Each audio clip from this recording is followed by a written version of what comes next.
Hey guys, good morning. I hope you had a good weekend. Um, Before I get started on the video, I just wanted to say that I have 57 emails of work submissions turned in. Um, so if you are waiting for me to update Progress Book, I just want you to know that it's going to take me a good day or so to honestly get through those and cross check those. That's why we tell you guys that it's fine. You always have until Sunday at 8, and I have no problem with that. I'd rather you turn your work in than not. But when that happens, it makes things a little bit harder for us to sift through and then to mark in Progress Book and grade. So again, I just wanted to say that if you were one of the ones that turned things in over the weekend, Progress Book is not going to be updated immediately. It's going to take me a minute because I've got to sort through all 57 of those, check and make sure they're completed, enter them in Progress Book, all that kind of good stuff. Alrighty, so I just wanted to tell you that because I know some of you are going to be wondering, and that is why. Usually I don't get that many. Usually it's just a few. This was a lot. Anyway, agenda for the week. Today we're going to do a poem called Identity, and we're going to do a Google form that goes along with that, nice and easy. Tomorrow I'm going to introduce you to a story in the textbook called Bronx Masquerade. It's actually really good. It tells a story from different characters or different people's viewpoints. Wednesday, we're going to look at characterization. Thursday, we're going to respond. And Friday is First Chapter Friday, where we're going to read a chapter from the story Ghost Boys. It's pretty good. So today we're going to read this poem called Identity. Some of you may remember this from last year. And then we're going to fill out a Google form that goes along with it. So identity is actually in your online textbook. If you go to the online textbook, sorry, I'm not feeling super great this morning, so I'm kind of out of it. But if you go to your online textbook under the Finding Your Path unit and scroll down to read, you will find this poem called Identity. But I'm also going to show it to you on the next screen. It's very short, so you probably can just use this video to help you with it rather than having to find it in the online textbook. It is not in the actual textbook, it's only online, I think. Anyway, like I said, those of you that had me last year may remember this. We did this at the very end of last year, so about a year ago now. But I like this because number one, it's always good for this time of the year. And number two, it really leads us into this story that we're going to read this week because it really does have to do with how people view themselves, their identity, which is also what this poem is all about. So through the first time, we're just going to look at what line stood out to us and what did we visualize while we were reading the poem. So this is the poem over here to the right, and follow along with me, please. Let them be as flowers, always watered, fed, guarded, admired, but harnessed to a pot of dirt. I'd rather be a tall, ugly weed, clinging on cliffs like an eagle, wind wavering above high, jagged rocks. To have broken through the surface of stone to live, to feel exposed to madness of the vast eternal sky. To be swayed by the breezes of an ancient sea, carrying my soul, my seed, beyond the mountains of time or into the abyss of the bizarre. I'd rather be unseen, and if then shunned by everyone, than to be a pleasant smelling flower, growing in clusters in the fertile valley where they're praised, handled, and plucked by greedy human hands. I'd rather smell of musty green stench than of sweet, fragrant lilac. If I could stand alone, strong and free, I'd rather be a tall, ugly weed. So, I don't know about you, but some lines that stood out to me would be right here. I'd rather be unseen and if then shunned by everyone than to be a pleasant smelling flower. It's just an interesting concept. Like, I'd rather be not noticed than shunned by everyone. And, shunned means like cast aside, right? Like not allowed, than to be a pleasant smelling flower. It's just an interesting concept.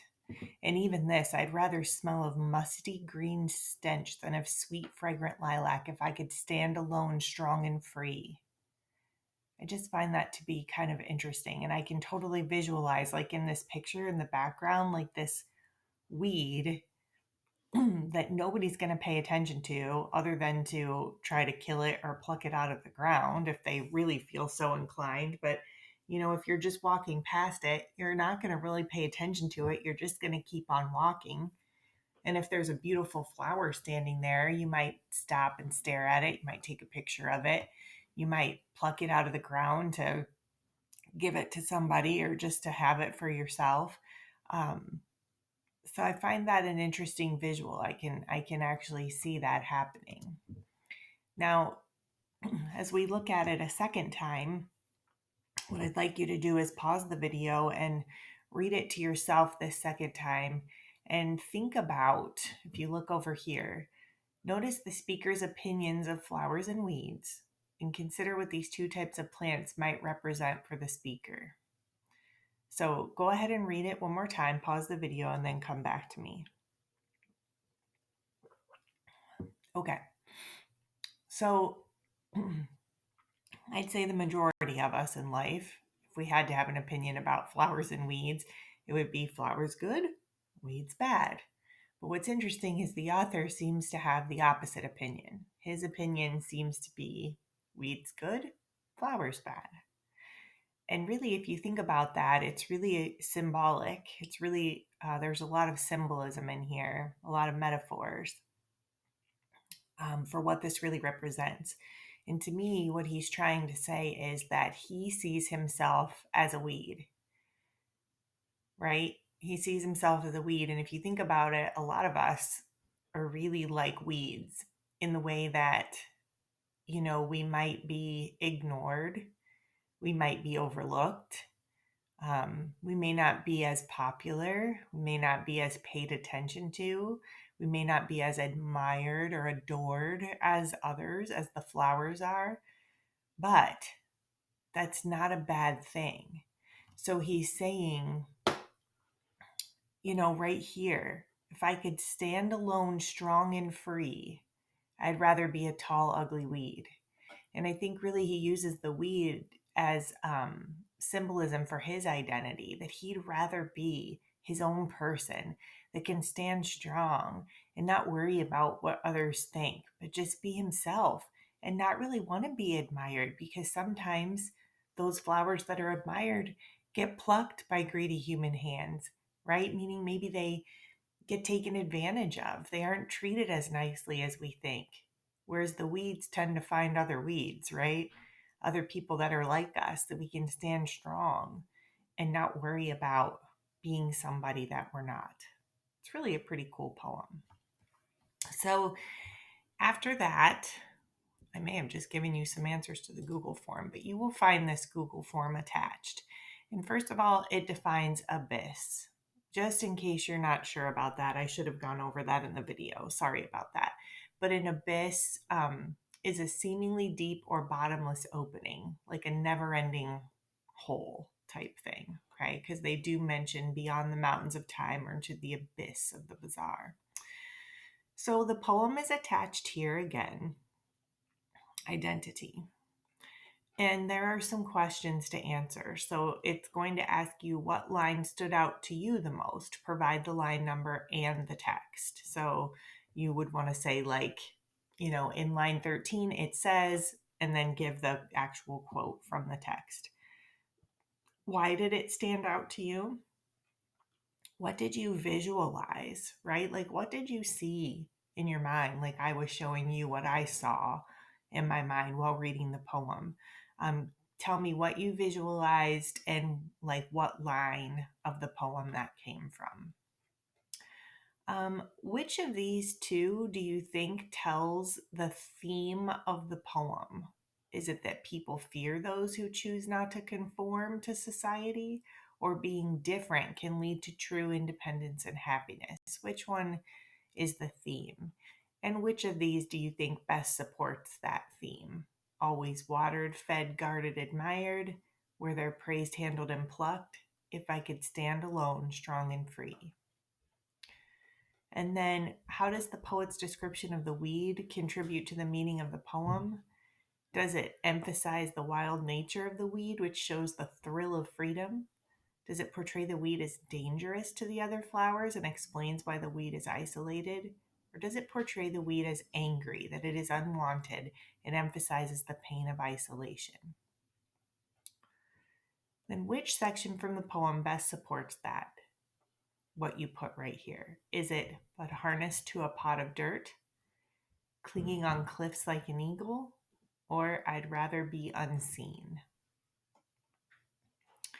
Now, the last one is a response question. It says, think about the poem. What makes you who you are? Does the speaker portray being a flower or a weed as a decision? Why or why not? So, what it's asking is the speaker saying that you have a choice whether you want to be a flower or a weed? And why or why not? Or are you, I don't know, not really born into that, but is it just who you are? Like you don't have a choice about it. It's just how you were born, who you are. You know, I'm a weed, and that's what I had no choice in the matter. Or I'm a flower, and I had no choice in the matter. Or can you become which of those you want to become? Okay. All right. So, oh, in this response, you want to try and bring it back to the text or your own experience. It does say other literature. If you can make a connection to other literature, that's awesome. Like something else you've read, you don't have to, but try to bring it back to the text, bring it back to your own personal experience when you're answering that question. All right, guys, that's going to be it for today. If you have any questions, please come see me in office hours. Happy to help. Hope you have a great day.